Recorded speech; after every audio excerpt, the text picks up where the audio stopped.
마태복음 27장 45절에서 61절까지 함께 읽으실 때 살아계신 하나님의 음성을 듣겠습니다. 같이 읽겠습니다. 제6시로부터 온 땅에 어둠이 임하여 제9시까지 계속되더니 제9시쯤에 예수께서 크게 소리질러 이르시되 엘리 엘리 라마 사박다니 하시니 이는 곧 나의 하나님 나의 하나님 어찌하여 나를 버리셨나이까 하는 뜻이라. 거기 섰던 자 중 어떤 이들이 듣고 이르되 이 사람이 엘리야를 부른다 하고 그 중에 한 사람이 곧 달려가서 해면을 가져다가 신 포도주에 적시어 갈대에 깨어 마시게 하거늘 그 남은 사람들이 이르되 가만두라 엘리야가 와서 그를 구원하나 보자 하더라. 예수께서 다시 크게 소리 지르시고 영원히 떠나시니라. 이에 성소 휘장이 위로부터 아래까지 찢어져 불이 되고 땅이 진동하며 바위가 터지고 무덤들이 열리며 자던 성도들의 몸이 많이 일어나되 예수의 부활 후에 그들의 무덤에서 나와서 거룩한 성에 들어가 많은 사람에게 보이니라. 백부장과 및 함께 예수를 지키던 자들이 지진과 그 일어난 일들을 보고 심히 두려워하여 이르되 이는 진실로 하나님의 아들이었도다 하더라. 예수를 섬기며 갈릴리에서부터 따라온 많은 여자가 거기 있어 멀리서 바라보고 있으니 그 중에는 막달라 마리아와 또 야고보와 요셉의 어머니 마리아와 또 세베대의 아들들의 어머니도 있더라. 저물었을 때 아리마다의 부자 요셉이라 하는 사람이 왔으니 그도 예수의 제자라.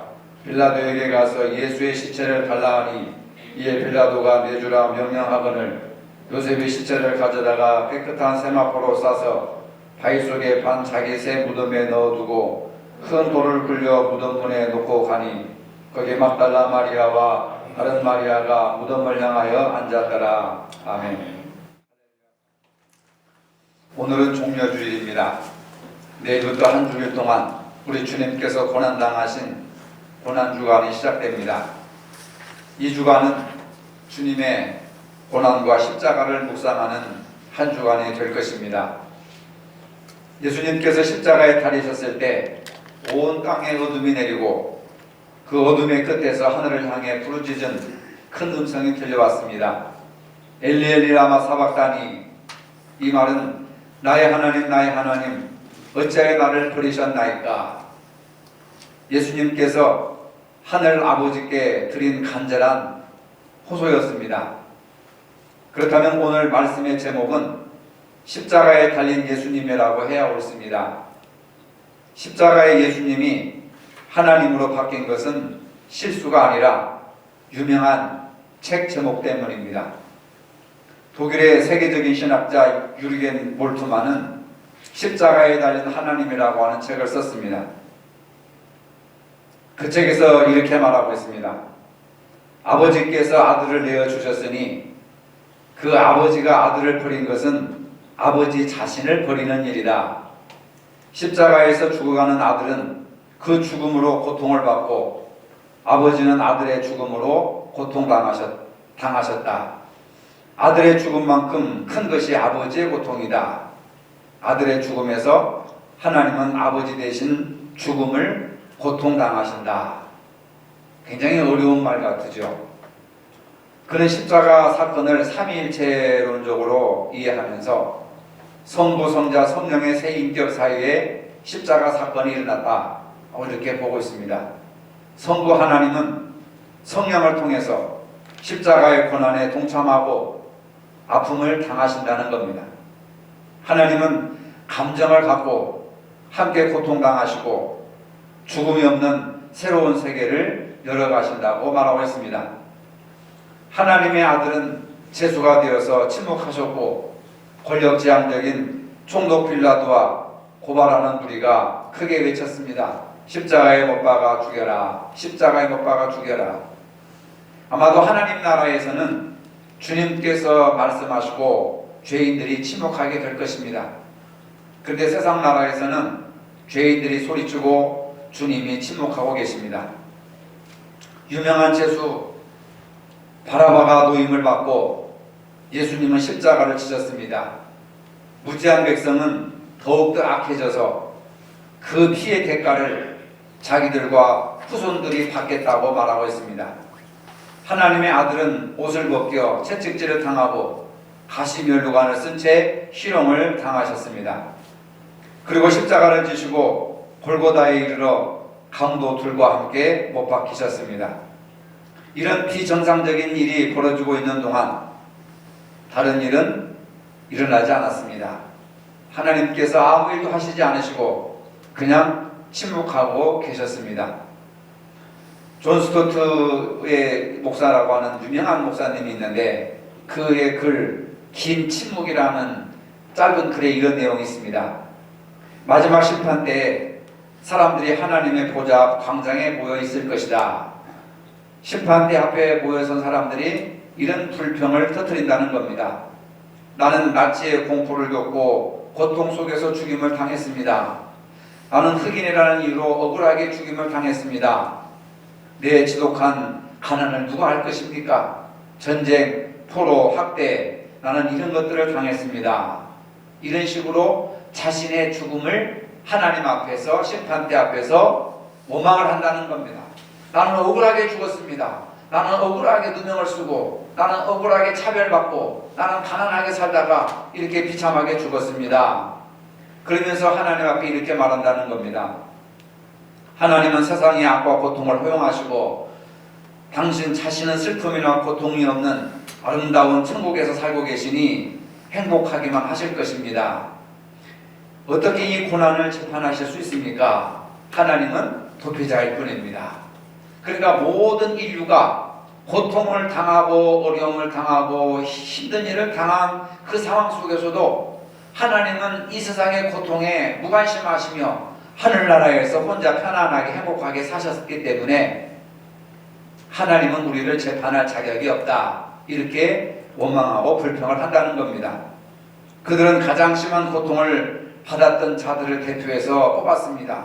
학살당한 유대인, 가족에게 배반당한 사람, 억울한 재판을 받은 사람, 잔혹한 고문을 당하여서 죽음당한 그런 사람들을 대표로 뽑아서 하나님 앞에 이 일을 제기하는 것입니다. 그들은 하나님이 우리를 재판하시려면은 하나님도 반드시 우리가 당했던 고통을 당해 보셔야 된다. 이렇게 이야기를 합니다. 또한 하나님이 직접 세상에 가셔서 이 비참한 그런 경험을 한번 해봐야 된다. 그러면서 하나님을 박해받은 유대인으로 태어나게 하자. 출생의 합법성을 의심하게 하자. 그에게 아주 힘든 일을 주어서 가족들도 그를 전쟁병자로 취급하게 하자. 가장 친한 친구가 그를 배신하게 하자. 억울한 재판을 받고 고문을 당하게 해보자. 철저한 외로움을 맛보게 해보자. 그를 죽게 하여 아무도 그의 죽음을 의심하지 못하게 해보자. 하나님 앞에 도전을 합니다. 이런 결정을 내렸을 때 군중 속에서 커다란 웅성거림이 들리기 시작합니다. 그리고 그들의 대표가 마지막 말을 했을 때에 긴 침묵이 흘렀습니다. 누구도 함부로 입을 열 수 없었던 그런 상황입니다. 그런데 모두가 깨달았습니다.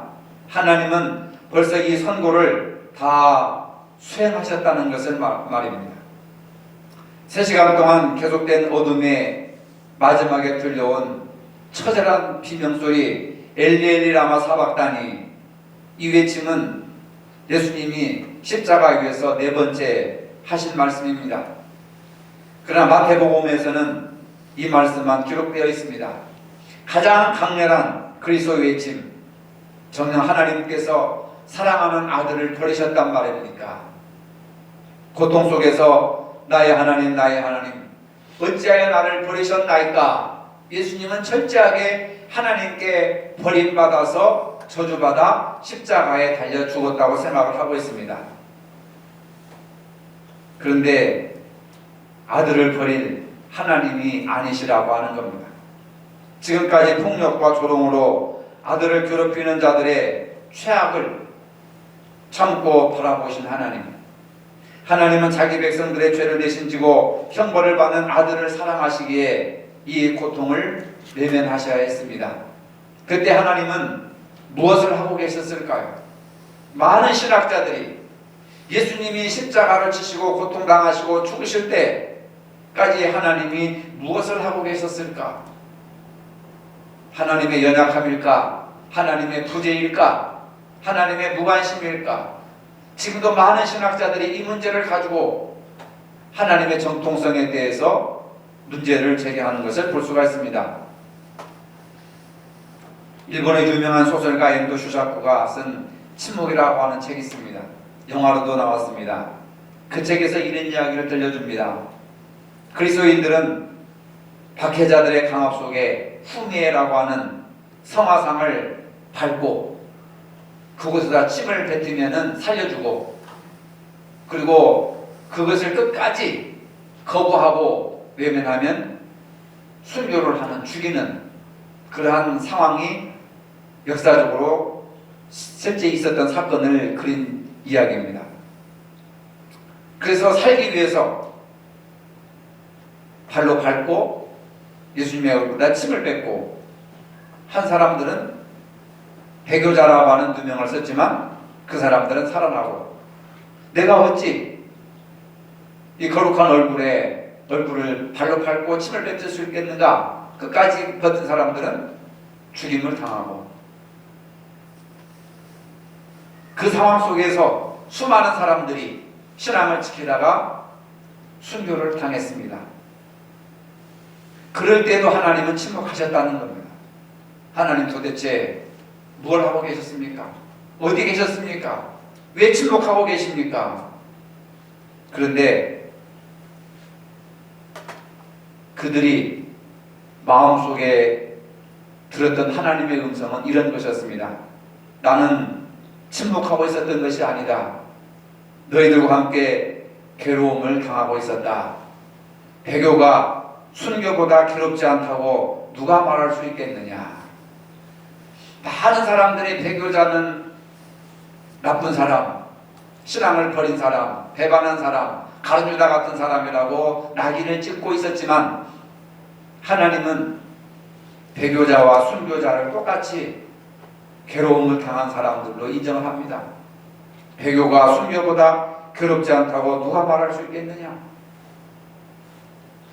그러면서 나는 침묵하고 있었던 것이 아니라 너희들이 고통당하고 너희들이 순교당할 때 나도 그 현장 속에 괴로움을 당하고 있었느니라. 성도들이 고난을 당하고 있을 때 하나님은 침묵하고 계신 것이 아닙니다. 하나님은 우리보다 더 애통해하고 고통을 당하셨다고 하는 사실입니다.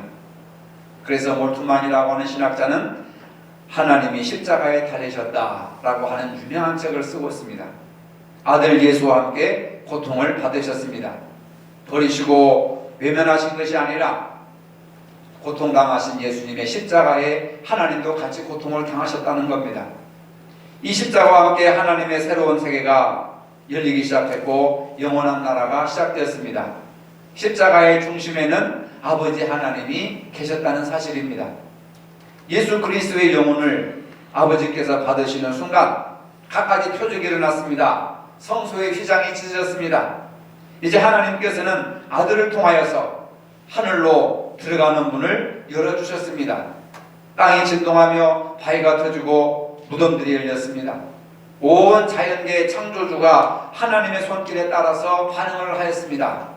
죽은 성도들의 몸이 일어나고 가까이 있던 백부장과 군병 같은 이방인들도 예수님의 하나님의 아들이심을 확신하게 되었습니다. 믿음이 들어가기 시작했습니다. 신앙이 들어갔습니다. 십자가에서 예수님은 결코 홀로 계시지 않으셨습니다.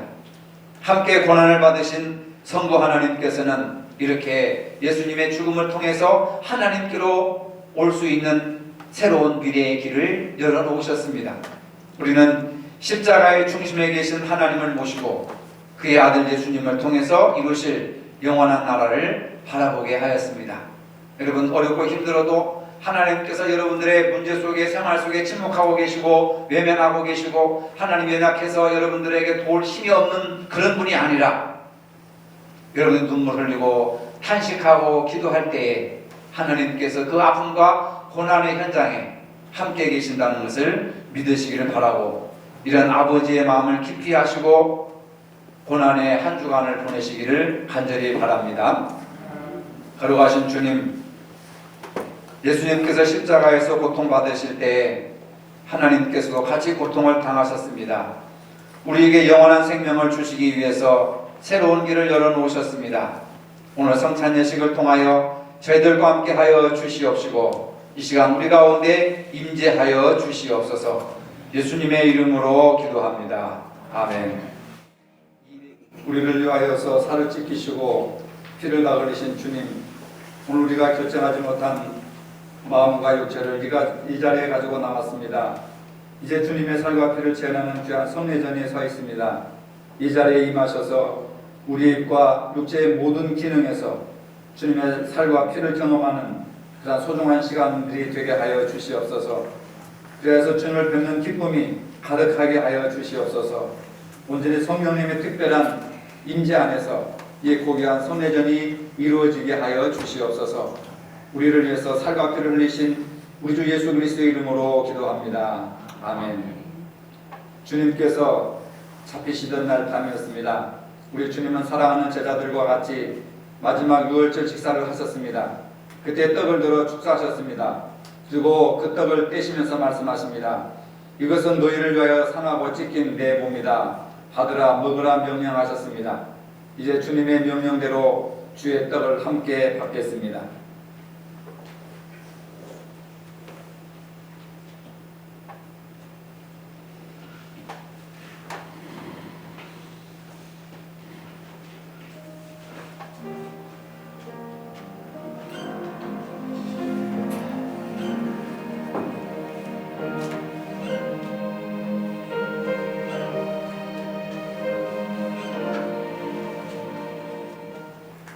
우리 주님은 식후에 잔을 들어 축사하셨습니다. 그리고 그 잔을 사랑하는 제자들에게 주시면서 말씀하십니다. 이것은 너희를 위하는 흘리는 내 피다. 너희가 내 사이에 맺은 새 언약의 피다. 받으라 마시라 명령하셨습니다. 이제 주님의 말씀대로 이 잔을 받겠습니다.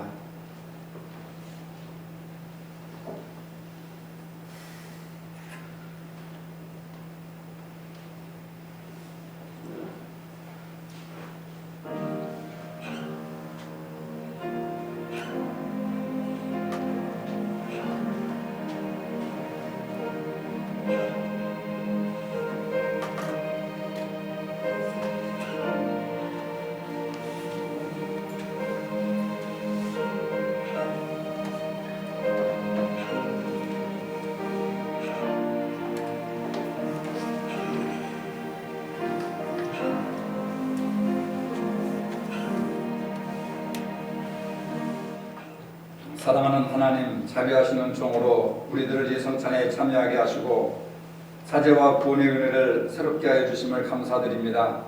우리가 주님의 동일한 지체임을 확인하오니 감사합니다. 서로 사랑하고 하나가 되는 길을 걷게 하여 주시니 감사합니다. 주님의 살과 피가 우리의 육체를 지배하게 하시고 우리로 하여금 복음에 합당한 자로 쓰임받게 하여 주시옵소서. 우리로 이 땅에 화평을 심는 자가 되게 하여 주시옵소서. 항상 옛 그리스도의 죽으심과 다시 사심을 증거하는 이 민족의 등불이 되게 하여 주시옵소서. 오직 하나님께 영광 돌리는 주님의 자녀들이 되게 하여 주시옵소서. 예수님의 이름으로 기도합니다. 아멘. 이제는 우리 주 예수 그리스도의 은혜와 하나님 아버지의 무한하신 사랑과 성령의 교통하심이 십자가를 묵상하며 살기를 원하는 모든 성도들 머리 위에 이제로부터 영원토록 함께 하시기를 축원하옵나이다. 아멘.